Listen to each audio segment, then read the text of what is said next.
ఎదుసిన వార్త ప్రేక్షకులందరూ నమస్కారం. నేను మీ రమేష్ పోదరాజు. పాత వాళ్ళు ఎవరైనా ఉంటే కొత్త వాళ్ళు చూపెట్టండి. కొత్త వాళ్ళు ఎవరైనా ఈ వీడియో చూస్తున్నట్టయితే కనుక నా ఛానల్లో ఉన్న అన్ని వీడియోస్ చూసి మీకు ఓకే అనుకుంటేనే సబ్స్క్రైబ్ చేయండి. ఇక డైరెక్ట్ వార్తలోకి వెళ్ళిపోతా.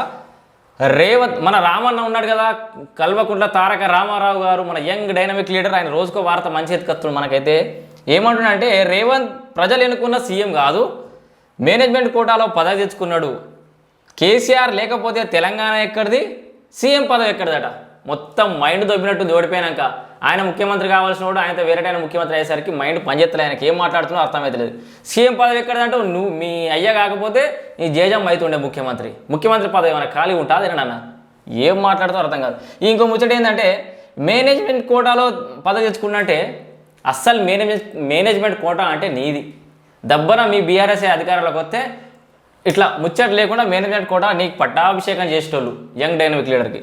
కానీ కాంగ్రెస్లో మెజారిటీ ఎమ్మెల్యేల అభిప్రాయం తీసుకొని ఎంత పోటీలో ఎవరికి వాళ్ళు లాబింగ్ చేసి నేను ముఖ్యమంత్రి అంటున్న పరిస్థితులలో మెజారిటీ ఎమ్మెల్యేలు ఎన్నుకున్న ఒక అభ్యర్థి, ఎమ్మెల్యేలు ఎవరు ఎన్నుకున్నారు? ప్రజలను ఎన్నుకున్నారు.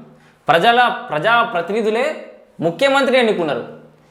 ఈ లాజిక్ ఎట్లా మర్చిపోతున్నాం అంటే, మెజారిటీ ప్రజల అభిప్రాయం మేరకే సీఎం రేవంత్ రెడ్డి సీఎం అయ్యాడు.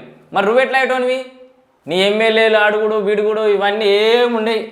డైరెక్ట్ రామన్న ముఖ్యమంత్రి. అరే నువ్వు ముఖ్యమంత్రి కాకముందు నుంచే ముఖ్యమంత్రి అని నినాదాలు వచ్చి మొత్తం రచ్చరచ్చ చేసిరి. ఆయన ఏదో కింద మీద అయ్యేటట్టుందని మీ నాయన నేను ఏలే. ఇక ఇప్పుడు మాట్లాడుతున్న మేనేజ్మెంట్ కోటాల రేవంత్ రెడ్డి వచ్చినట్ట. ఈయనైతే మాత్రం అరే నువ్వు ఎమ్మెల్యేనే గెలిచినావు, ఆయన ఎమ్మెల్యేనే గెలిచిండు. ఆయన పార్టీలకి కష్టపడి మెజారిటీ ఎమ్మెల్యేల ద్వారా ఎమ్మెల్యే అయ్యాడు. ఇదొక ముచ్చటైతే. అమిత్ షా చెప్పులు మోసుడు తప్ప సంజయ్ చేసింది ఏమీ లేదని కామెంట్. మరి నువ్వేమైనా చెప్పులు మోసినావు? మరి ఈ కిందనే వీళ్ళ బావబామ్మర్ల కథలు చూడుర్రి. రోజుకో రకంగా. ఈయన బుర్రు మతి చెడిపోయి ఈయన మాట్లాడితే వాళ్ళ బావ కూడా ఆగమవుతుండు. ఆయన కూడా ఏం చేయాలో అర్థమవుతలేదు. ఏమంటుండు? 6 నెలలు ఆగితే ప్రజలే పట్టుబట్టి బీఆర్ఎస్కు ఓట్లేస్తారట. ఇది ఎక్కడి ఇచ్చంతరం అంటే ఇక అర్థమవుతుంది నాకైతే. మరి వీళ్ళు ఏం కావాలనుకుంటారు, ఏం చేద్దాం అనుకుంటారు? బిడ్డ గిసొంటి కామెంట్లు చేసిరానే మెల్లగా. నేనేం తక్కువని కాదు, నేను కావాలనుకుంటే మీ ఎమ్మెల్యే అందరు కొంటా, బావబామ్మర్లే మిగులుతారు అన్న విధంగా రేవంత్ రెడ్డి కూడా పావులు కదులుతుండు. మొన్న 4 ఎమ్మెల్యేలు కలిసి వచ్చారు, నిన్నో ఎమ్మెల్యే కలిసిండట. మరి ఏమైతే చూసుకోరు దుకాణం. ఆఖరికి బాబమ్మర్లే మిగిలి గివే కామెంట్లు చేసుకోవాల్సి వస్తుంది. అనవసరంగా రెచ్చగొట్టద్దు ఆయనను. ఈ వార్త కింద ఇంకో వార్త ఉంది చూడురి. మాజీ సీఎస్ సోమేష్ భార్య పేరిట 25 ఎకరాలు. మరి గివ్వేడికి వచ్చినాయి. ఎక్కడనో బీఆర్ మనిషి 25 ఎకరాలు ఎట్లా కొన్నాడు? మొత్తం కట్టబెట్టిరు.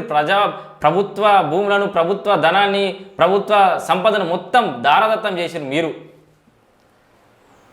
ఇది కేసీఆర్ ఇలాకాలో అవిశ్వాసం, సిరిసిల్ల మున్సిపల్ కేటీఆర్ ఇలాకాలో అవిశ్వాసం.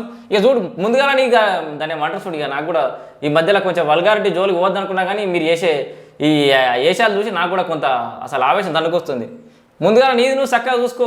నీ సిరిసిల్లలో ఇగో సిరిసిల్ల మున్సిపాలిటీలో బీఆర్ఎస్కు షాక్ ఇచ్చిన కౌన్సిలర్లు కేటీఆర్ మీటింగ్కు డుమ్మా కొట్టి క్యాంపుకు వెళ్ళిన 12 మంది మున్సిపల్ చైర్పర్సన్ కళను దింపేసేందుకు ప్రయత్నాలు. ముందుగా నీ కళను కాపాడుకో, నీ కళాకారులను కాపాడుకో. వెనక చిక్కి రాష్ట్రం మొత్తం సంగతి చూద్దు. కానీ నిన్ననే నీ మీద మీ బావ మీద కోర్టులో సవాల్ చేసిరట. మొత్తం 24 మంది ఎమ్మెల్యేల ఎన్నిక చెల్లదని వాళ్ళ మీద సవాల్ వేసిరు. ప్రత్యర్థులు ఎన్నికల పిటిషన్లు దాఖలు చేసిరు. నిన్ననే వార్త వచ్చింది. ముందుగా అది చూసుకోరు. ఇక మీ బావమ్మర్లకు అదే దుకాణం ఉంది. ఇక నిన్న నాటి ఈయన ఆటో ఎక్కిండు. మీకు ఒక వార్త చూపిస్తా జల్దీ, అదే చూపిస్తా. మర్చిపోయినా ఇగో.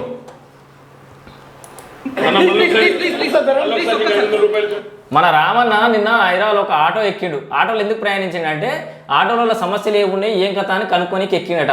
మరి కనుక్కోండి ఏదో గప్పుడే అధికారం ఉన్నప్పుడు అప్పుడు ఉన్నాడు ఆటో ఎక్కి, ఉన్నాడు రిక్షా ఎక్కి, ఉన్నాడు ఊబర్ బైక్ ఎక్కి, ఒకనాడు జొమాటో బండి ఆయన ఎంబడ పోయి గివన్నీ ఎత్తే మంచిగానే ఉండు. ఏం చేసినా చూడురి. ఫోటో పడలేదు బయటకు రా అంటుండు. ఫస్ట్ ఆటోలో కూర్చున్నప్పుడే ఆయనతో 500 తీసి ఆయనకి ఇచ్చిండు ఆటో డ్రైవర్కి. పాపం నిజంగానే ఆయన దిగి అరే కెమెరాలన్నీ ఉన్నాయి, మీడియా మొత్తం ఉంది, ఫోటో పడాలని చెప్పేసి మళ్ళీ ఫోటో పడలేదని ఆటో డ్రైవర్ కింది దించి ఆ 500 మళ్ళీ జోలకెళ్ళి తీపిచ్చి ఫోటోలు దిగిండు. ఇది పబ్లిసిటీ స్టంట్లు మొత్తం. అమెరికా పోయి అటు ఇటు పోయి కూడా నువ్వు గదే చేసినావు. అక్కడ ఇక్కడన్నా కెమెరాలు ఉన్నాయి, జనాలు ఉంటేనే గిట్లా చేసినావు సిగ్గుశరం లేకుండా. అమెరికాకు పోయి ఇంకెంత ఎన్ని 8 సార్లు పెట్టినావు ఎవరి కనుక. ఇగో చూపెట్టా చూడురి. ఇచ్చిన నోటు డ్రైవర్ జాబ్ లకి వెళ్ళి తీసుకొని మళ్ళీ ఇచ్చి ఫోటో వాళ్ళు దిగేయండు. మొత్తం ఎంత వచ్చినాయి అన్న? ఎమ్మెల్యే సార్ కొన్ని ఇచ్చారు, ఇప్పుడు కేటీఆర్ సార్ కొన్ని ఇచ్చారు. కదా లైఫ్ సెటిల్ అయిపోయింది ఆటో డ్రైవర్ది. మీకేమన్నా ఉంటే ఆ ఆటో డ్రైవర్కి ఇంకో కారు కొనిస్తారా, లేకపోతే ఇంకో 5 లక్షలు 10 లక్షలు ఏనుంటారు పోయినవాడి కల్లా మొత్తనే మీ దగ్గర కోట సంపద. హైటెక్ సిటీలో ఆడ ఈడ మాదాపూర్లో కోకాపేటలో అడ్డగోలు ఏడబడతాడ ప్లాట్లు సంపాదించినట్టు కదా. ఎంత ఈ ఆటో డ్రైవర్లు సెటిల్ చేసిన పెద్ద విషయం కాదు, ప్రభుత్వమే దిగచ్చి చేయాల్సిన అవసరం లేదు. ఇన్నేళ్ళు 10 ఏళ్ళు అనుభవించారు కదా ప్రజల మీద, మరి ఆటో డ్రైవర్లు అందరూ సెటిల్ చేయరు మీరే. ఆ మహిళలకు ఉచిత బస్సు ప్రయాణం మీద ఒకటే లొల్లి, మరి మహిళలందరూ తిరగబడితే వీళ్ళేమవుతారు? ఏ అంశాన్ని ఎత్తుకోవాలి, ఏ అంశాన్ని ఎత్తుకోవద్దనే సోయి కూడా లేకుండా అయిపోయింది. ఆటో డ్రైవర్లు ఏమన్నా వాళ్ళ బాగోగులు నువ్వేనాడు చూసినామని. ఇది ఎంత పెద్ద డ్రామా అయిపోయింది. ఎన్నడలేంది వీళ్ళ బావ మెట్రో రైలు ఎక్కిన మొన్ననాడు ఆగమాగం పబ్లిసిటీ కోసం ఆ టిఫిన్ చేసిండు ఒక జాగాల హౌసింగ్ బోర్డులోనే. ఆయన క్యాంప్ ఆఫీస్ దగ్గరే ఉంటుంది, వీడికో జనాలలో పోయి చేసి రాలే. ఆఫీస్ పక్కకే సరదాగా ఇంకా జరిసేపు అయితే అయిపోతానంగా టిఫిన్ చేసిండు. ఇప్పుడు జనాలు యాదకొచ్చారు వీళ్ళకి మొత్తం మునడదాకా మరి కళ్ళు నెత్తికెక్కి మొత్తం ఆకాశంలో ఉండే ఇప్పుడు దిగెత్తురు. మీకు ఇదే కరెక్ట్, మీరు ఇదే ఉండాలి. ఇక బడ్జెట్ సమావేశాలకు ఇది చూడరు. ఇక నేను ఇందాక చెప్పినా కదా, ఓటాన్ అకౌంట్ వైపు సర్కార్ మొగ్గు. కులగణన బిల్లుపై కసరత్తు, సీఎం రేవంత్ రెడ్డిని కలిసిన ప్రకాష్ గౌడ్. నేను వార్త చెప్పినాం కదా.